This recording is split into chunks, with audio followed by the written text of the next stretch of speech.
Hello, welcome to The Addict's Advocate, a podcast geared towards the suffering addict and those in recovery.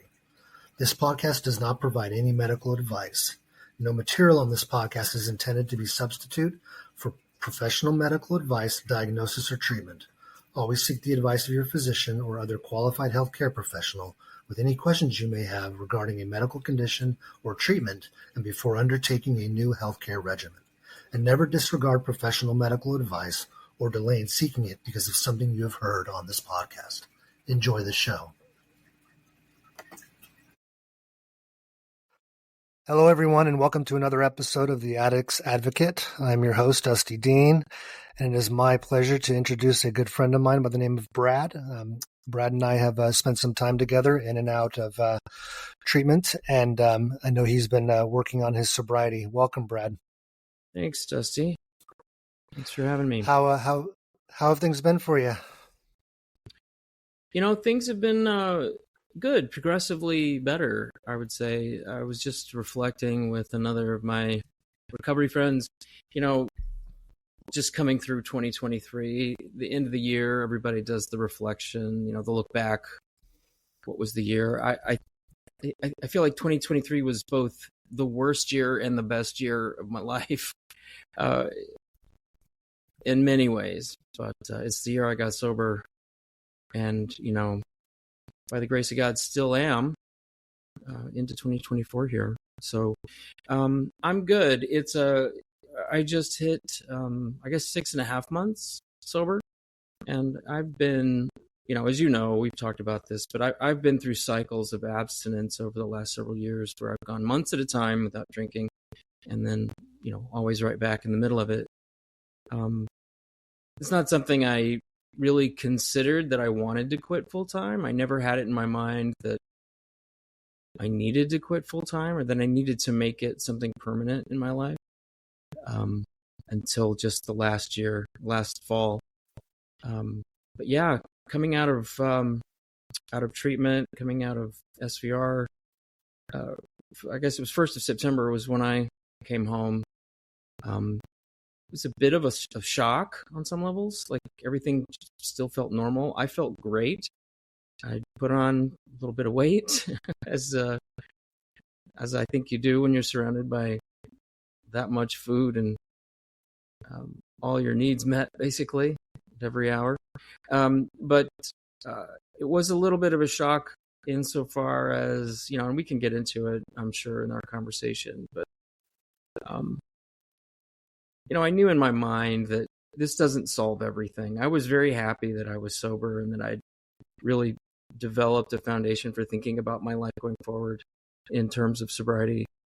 And I knew that all of the shit that was, storming around me that contributed to my lingering in my addiction for so long, that shit was still storming, and that wasn't gone. And so it took me some time to really get back into the current of my life and to really kind of pick up.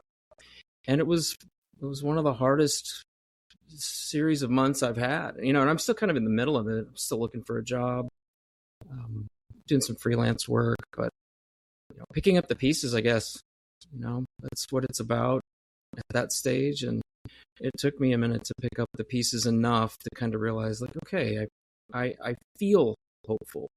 It's not just a word game I'm playing right now anymore. But I actually, I internally, I kind of feel a hopefulness. So that's carried into the new year here, and here we are, middle of February already. And yeah, I feel better than I ever have in memory, physically, and got some things on tap that I'm looking forward to. So I'm doing pretty good. That's awesome, man. You'd made the mention of, obviously coming home from treatment and kind of restarting a life. Right. For me, it was very much, I perceived that I was going to be leaving treatment and like the next chapter was just going to basically unfold.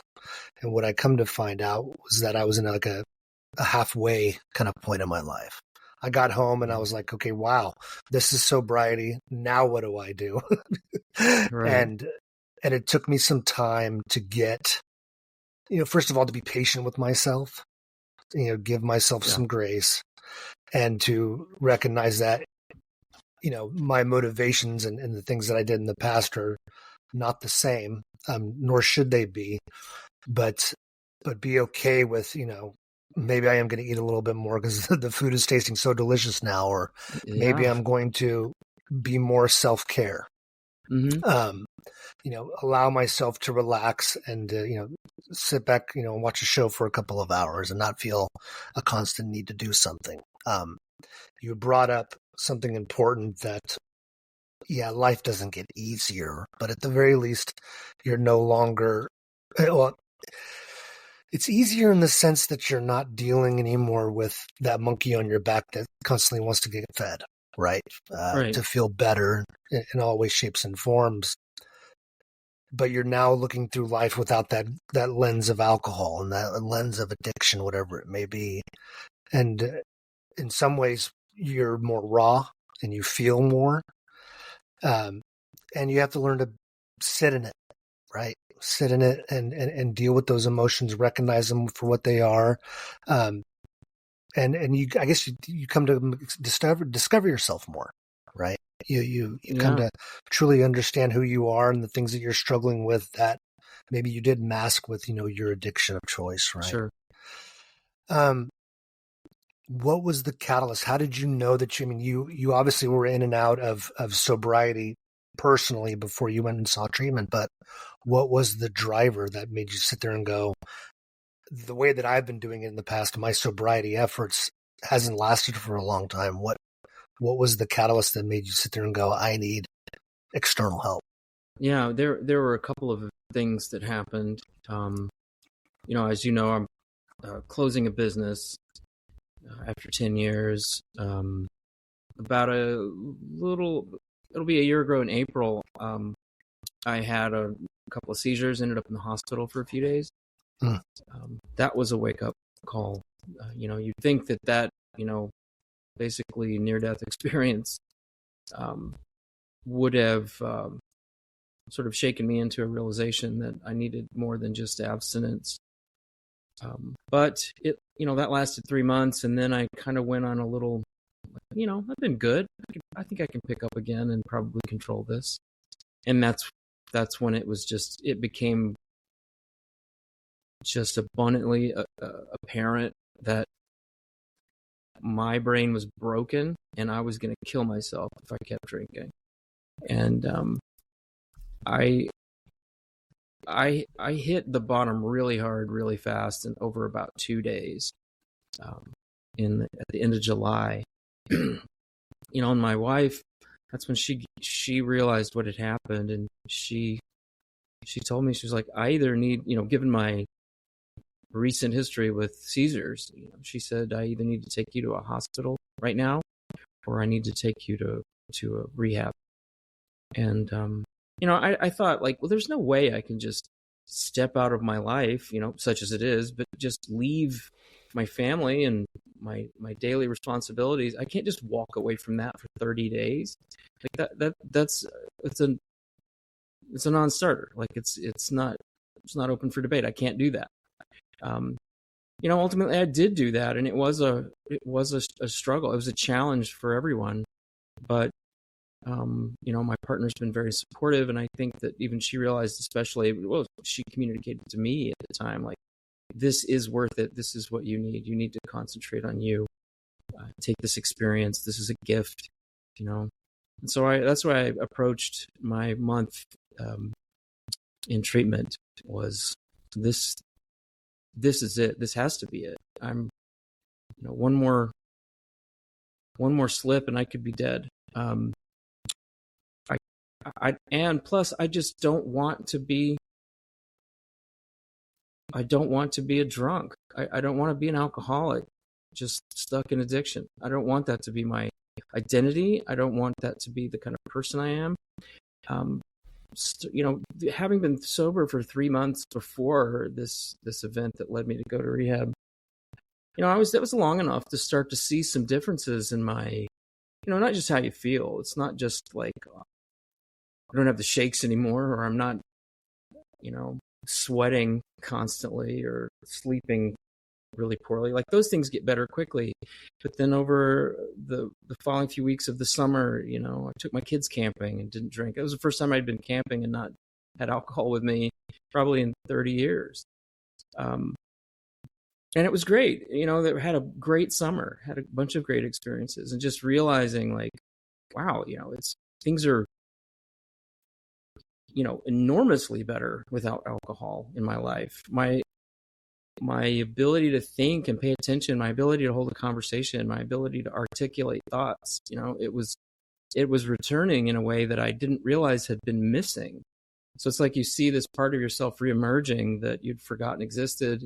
You say you kind of get to know yourself. I mean, I had forgotten parts of myself in a big way, and I started seeing that coming back over the summer. And then, when I did go back to, I'll try some controlled drinking, and it was just completely out of control.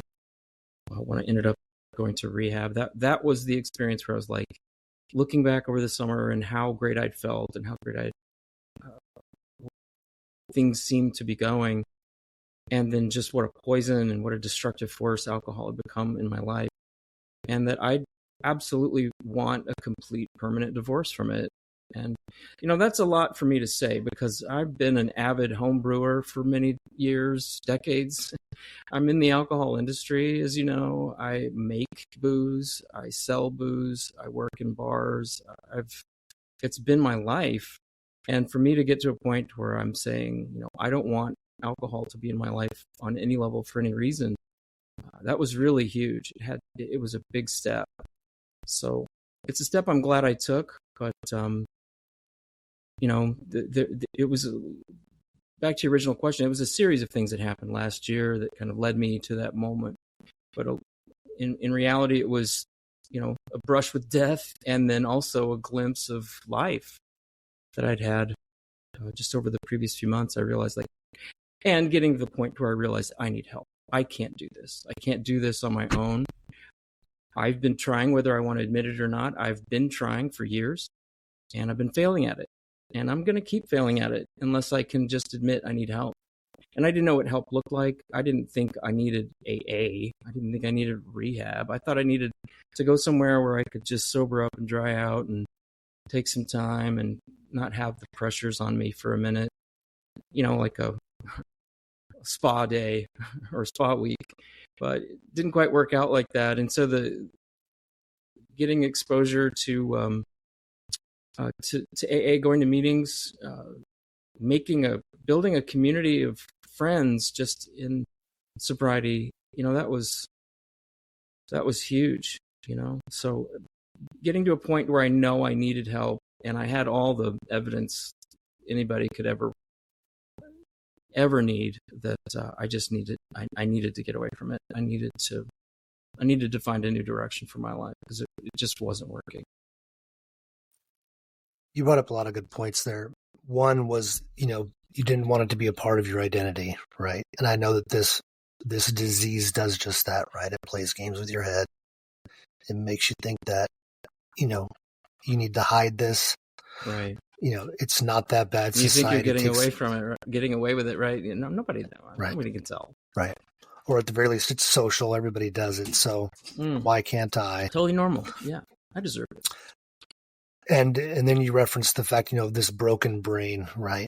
And I think if people understood that more, that, first of all, you are not your addiction. You have this disease, and it's medically understood to be a disease, and there's help for you. Now, obviously, like you had said, me going into the 30-day, you got to be out of your mind. I'm not going to remove myself from my normal environment. And that's, I think, one of the biggest things that deters people, and specifically people that I hope are listening to my podcast that have contemplated getting help, that have I can't do this. It will not work. That's the one thing I can't do. I know I probably need it.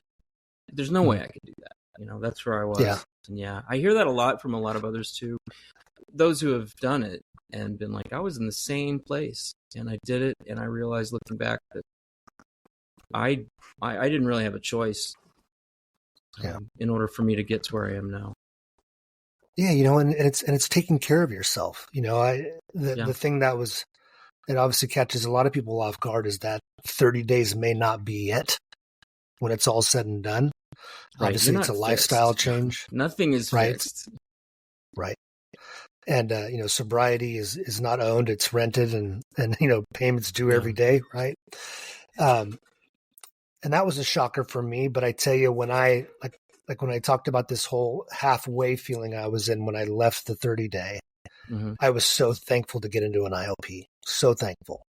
Because it was literally like I had my group of friends Yeah. again. I had my group of people that understood my struggle, Yeah, I did the same thing.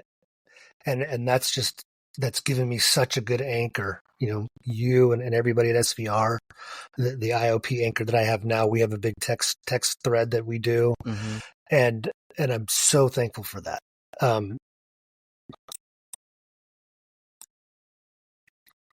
What did you think was the biggest problem as far as mental health outside of obviously the addiction? Was there something that you felt that you were there was a degradation of your mental well-being? Yeah. Well, I have a dual diagnosis, like many of us, or probably a triple diagnosis. I don't know. I've struggled with depression, all of my adult life, and I've tried different, medications. I've gone most of that time without medications, but I take an antidepressant now, and I have for a couple of years. I was diagnosed with ADHD. I know everybody says I've got ADD. It's in reality, it's more than that. There is an actual neurological condition that you can be tested for, and if you think that it's something that's contributing to how you feel about yourself in the world, then I encourage people to get tested, because it's not what you think it is. It's not an inability to pay attention. For me, it manifests as an incredible resistance to task initiation. I could not get started. There was a physical pain to get started with things. And once I could go, I could get momentum, but that became worse and worse, and alcohol exacerbated that. And so my mental health deteriorated with alcohol, because it made my situation a lot worse, which made my depression a lot worse, which dug me into a deeper hole just in terms of my responsibilities and the things I was supposed to be dealing with. And I was dropping the ball. Nobody who's deep in alcoholism, or deep in their addiction, is really carrying their weight. You may think you're functional or getting away with it, but I guarantee you, you're struggling more than you know. And that was me. I thought I was pulling it off, but in retrospect, I was not. And I was just it was a feedback loop that just got worse and worse and worse. And in my case, my depression and my my ADHD just combined with alcoholism. It was just kind of a perfect storm. I was absolutely just paralyzed in my life, and I was really depressed and down on myself, and I was drowning myself in alcohol, which is a depressant. Which the hangover is the homeostatic sort of move that your brain tries to make when it's metabolizing alcohol, pushes you into anxiety. So I don't know, even casual drinkers probably know the feeling of, you drink too much, wake up the next morning, you feel incredibly anxious. That was just a constant reality for me. So I was drowning my anxiety in more alcohol, which was putting me further behind on everything, which was making me more depressed. And I would respond to that by drinking more. And it was just a feedback loop that just doomed me. So, to your question, how did my mental health contribute or play into this? It was all just a big perfect storm for me. Those factors all came together, and alcohol was the worst possible thing I could be doing to take care of myself and take care of my mental health. It's hard enough if you're battling depression or any other sort of neural or neuroatypicality. It's hard enough just to stay centered and to know yourself. You throw alcohol on top of it, and it's just you're digging a hole fast. And that's where I was. It was depression. Really, it was just taking a depressant as a depressed person is it's suicide, literally. Yeah. And I relate to that. I've been dealing with depression, and I recognized that basically the beginning of August of last year that I was in a major, major depressive episode, and I was stuck. And through, additional psychiatry assistance, I've come to realize that I'm probably dealing with some sort of spectrum of bipolar. Mm. And so I deal with racing It's not. thoughts. I mean, I think it's more common than not. I think a lot of people who. I'm sorry to interrupt you, but just on that exact point, I think people who battle depression, who are battling any other sort of neurological struggle, turn to substance. Because shit sucks, Mm-hmm. and for 30 seconds it doesn't suck when you're drinking. Until it does. I tell you that one of the biggest blessings in treatment was the fact that I was able to play with my medications. And I tell you, I'm dialed in now. I mean, my Lexapro, I no longer feel any depression. And I take Seroquel for my anxiety and my racing thoughts. And I tell you, I'm present. I'm easygoing. I no longer ruminate. And it's just, I tell you, it's just a big breath of fresh air. And it's exciting because I was like, hallelujah, because I've gone the route before on my own, trying to seek, help and try to deal with, certain things, but it was never as intensive as SVR was. And I thank God for it. And, you made the point, just having the space in your life to tinker with that.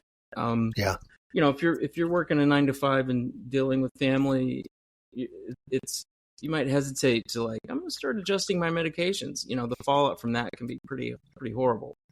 So it is and it's 30 days is not really long enough to go very far with that, but to have the freedom to just, relax and take the pressure off yourself, and to be in a supportive environment surrounded by like-minded, supportive community of friends, and to have the medical side of it.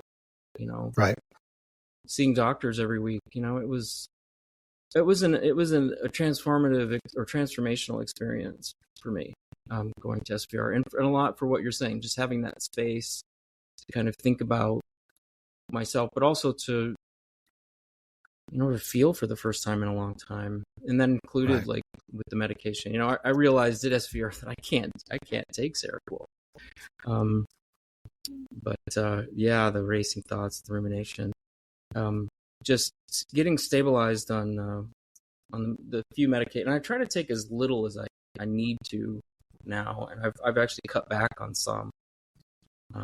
Actually, speaking of medication, one of the worst things that happened to me was, on some levels, was getting my ADHD diagnosis, because the psychiatrist put me on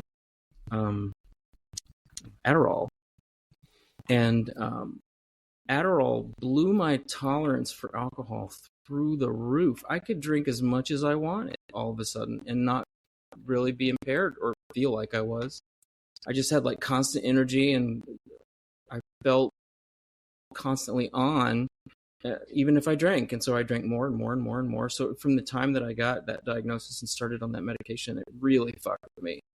And getting off of that was really important, first of all, for my health, but also it was sort of tricking me into thinking I could handle the alcohol when I totally couldn't.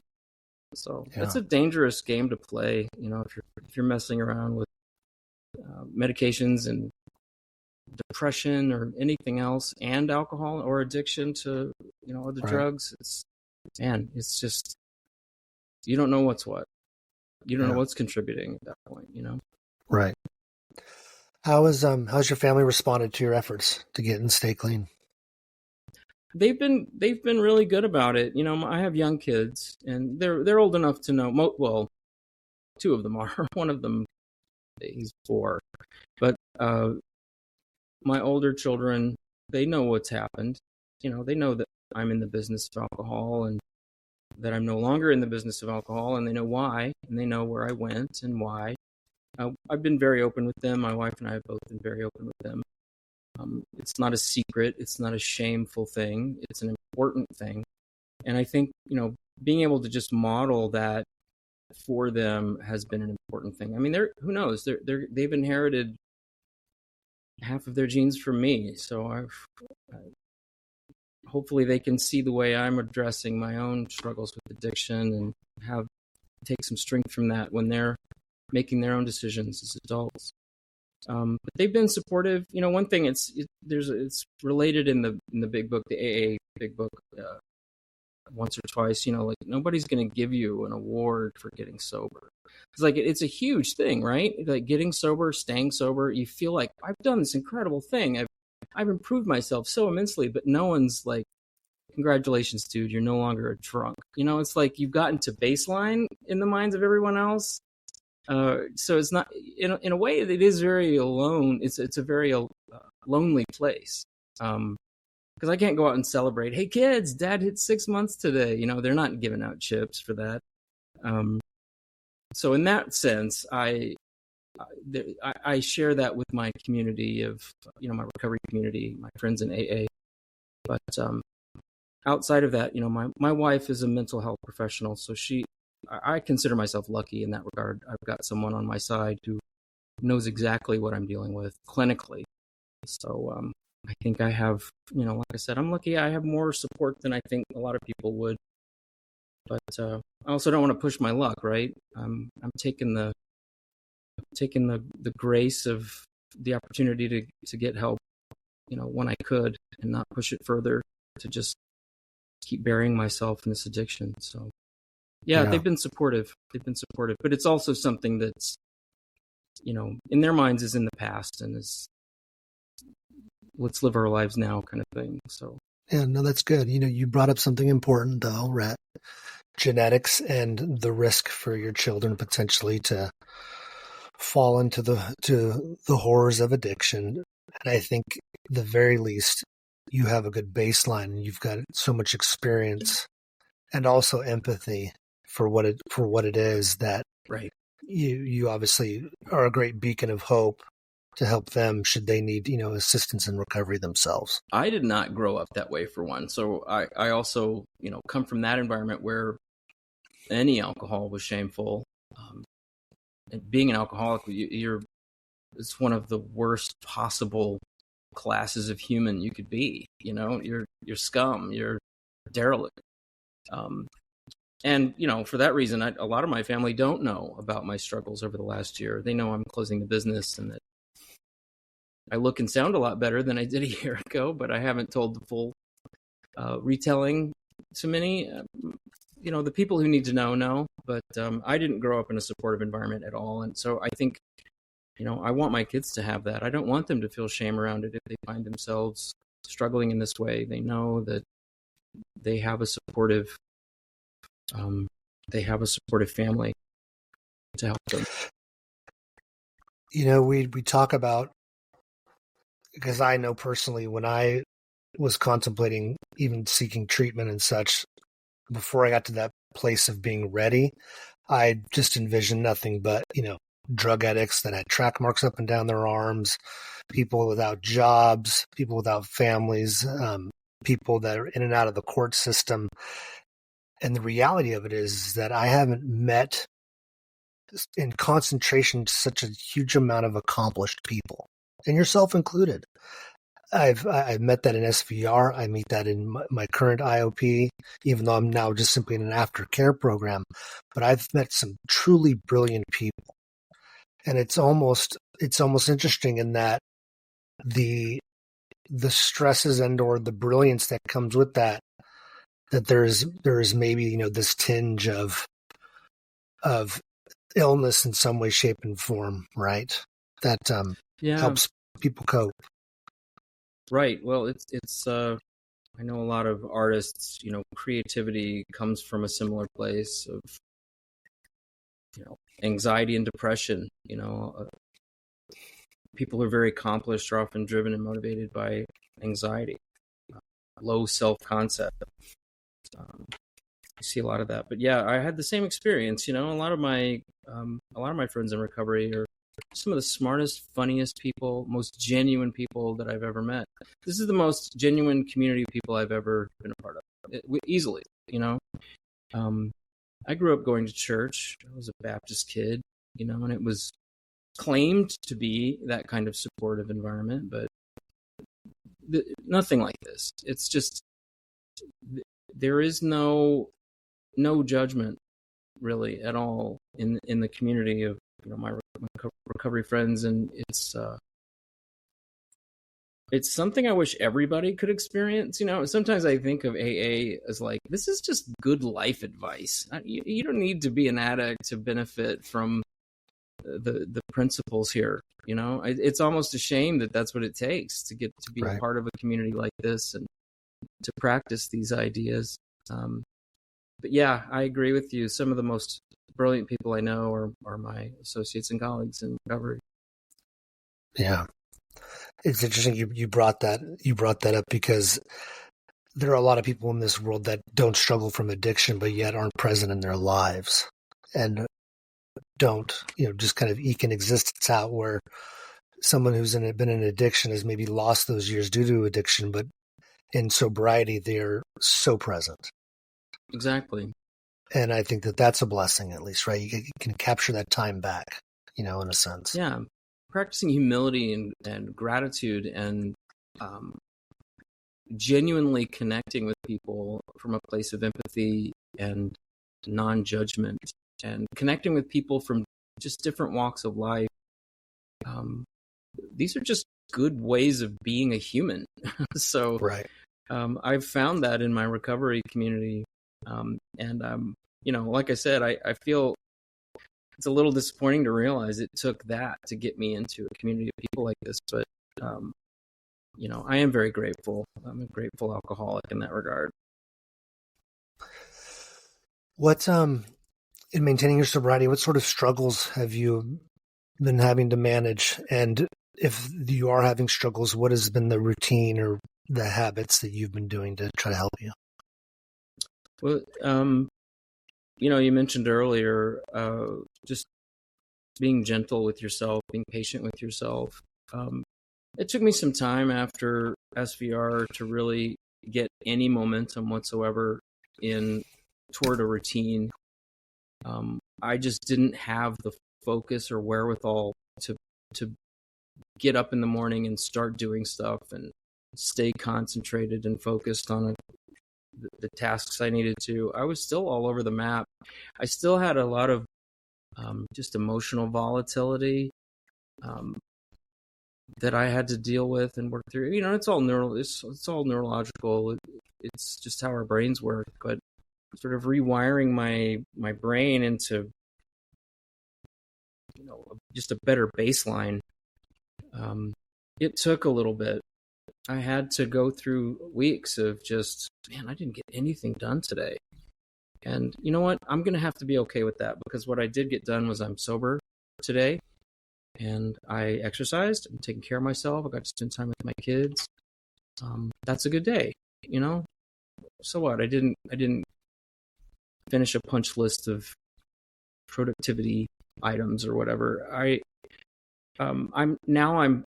I'm in a different place than that now. Like, I do have a regimen that I follow. I work at home, but I keep a pretty tight schedule every day. I wasn't able to do that right away. I don't know about you or what your experience was like, but that was really hard for me to develop. And it took that level of patience. It took patience to do that. But I'd say a part of, maintaining my recovery, my sobriety, tending to myself now, what that looks like is, staying connected, not isolating. Isolation was one of the biggest factors that got me to the depths that I was at, got me as deep into the hole as I did. Not isolating, reaching out to people, keeping the conversation going to meetings, staying as present as I can with my family, but also having a routine. I think, I say we, most people, I need structure. I don't do well, and I can say this confidently as someone who's been a business owner and self-employed for 10 years. I do not do well without structure. And I never would have admitted that 10 years ago, but man, I definitely need it. And structure and accountability, I think being able to adhere to those things, it's sort of a forward feedback loop now. or a positive feedback loop where I maintain this schedule that's reasonable. It's not unattainable. But when I can do that and live my days, get up in the morning, do the things I need to do, tend to the things I need to tend to, take care of myself, but then get the things done and focus. My ability to focus it feels so much better. My whole problem with task initiation is gone.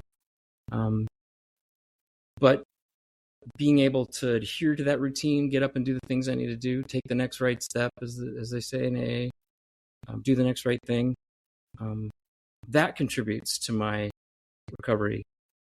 It builds a positive sort of sense of self-regard that reinforces doing it again, So I go to meetings. I run a meeting. I have an AA meeting that I run on Sunday nights, a book study. And I do usually one other meeting. I have a sponsor doing the 12 steps.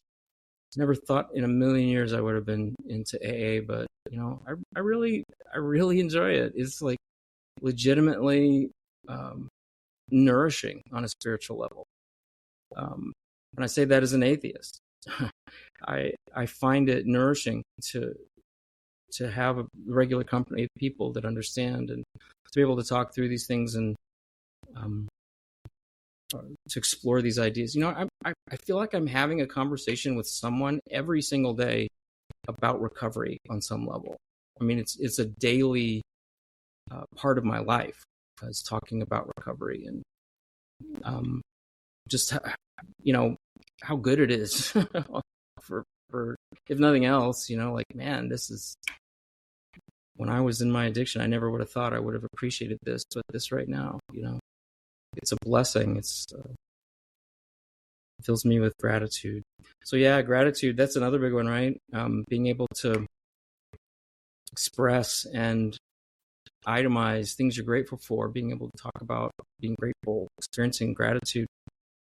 That's helped me maintain my momentum in recovery. I know that I have a lot to lose by picking up again. And it makes me want to less when I stay in that place, So keeping a routine, taking care of myself physically, spending time with my family, practicing gratitude, and not ignoring the fact that I'm in recovery and talking about it. That's awesome, bud. A lot of gems of wisdom there. I appreciate that.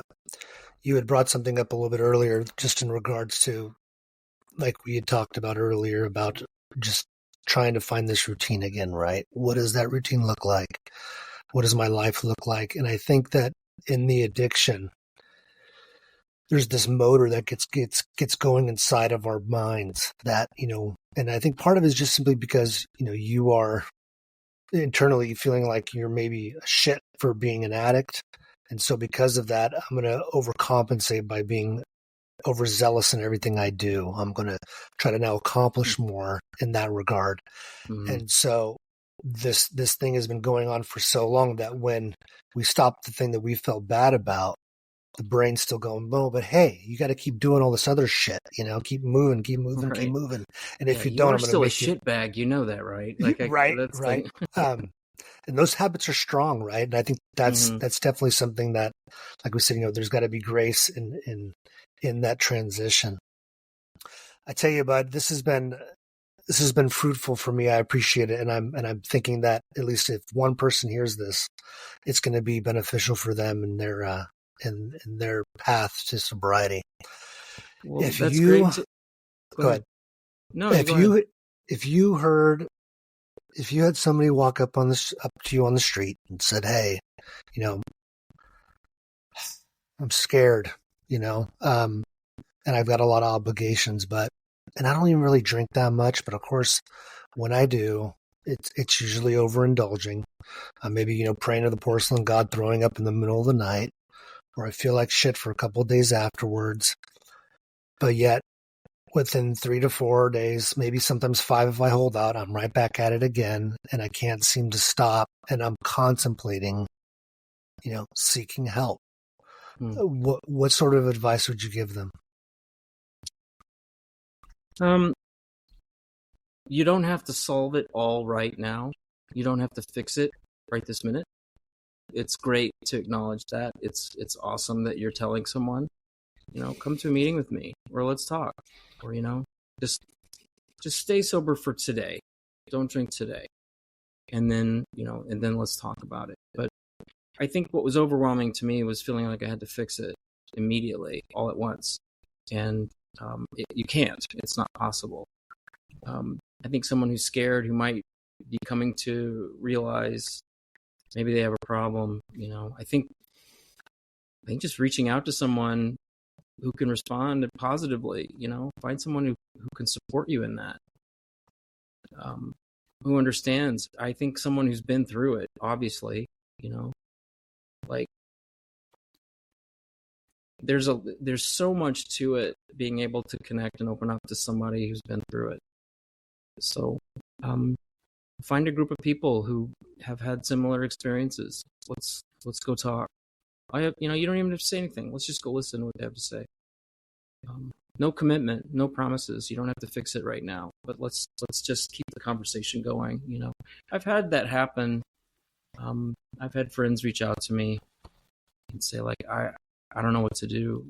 I'm relapsing, or I'm really starting to think I have a problem. I got to figure out something to do. It's like, well, maybe you don't need to go to rehab. Maybe a 30-day program inpatient is not what you need. That's entirely possible. For me, it was what I needed. There were a lot of indicators that I can point to, but maybe not. I think one thing that I felt like maybe I was scared of, like I said, for one, was feeling like I had to fix it all right now. But admitting it at all felt like a defeat. Admitting that I couldn't control it felt like a defeat. And it's not. I mean, that's a huge step. It takes way more strength to make that admission and to face it. So that is the biggest part of it. It's just getting to the part where you can question it, But find people you can trust and lean on. That's the biggest part. Don't isolate. Don't try to fix it yourself, and don't try to fix it all right now. But don't drink today. Well said, sir. I like that. You can't fix it all at once, because that is the truth. And yes, there's this shame in feeling like you're not strong enough to fix these problems inside of you. Why can't you just will yourself better? Right. Right. I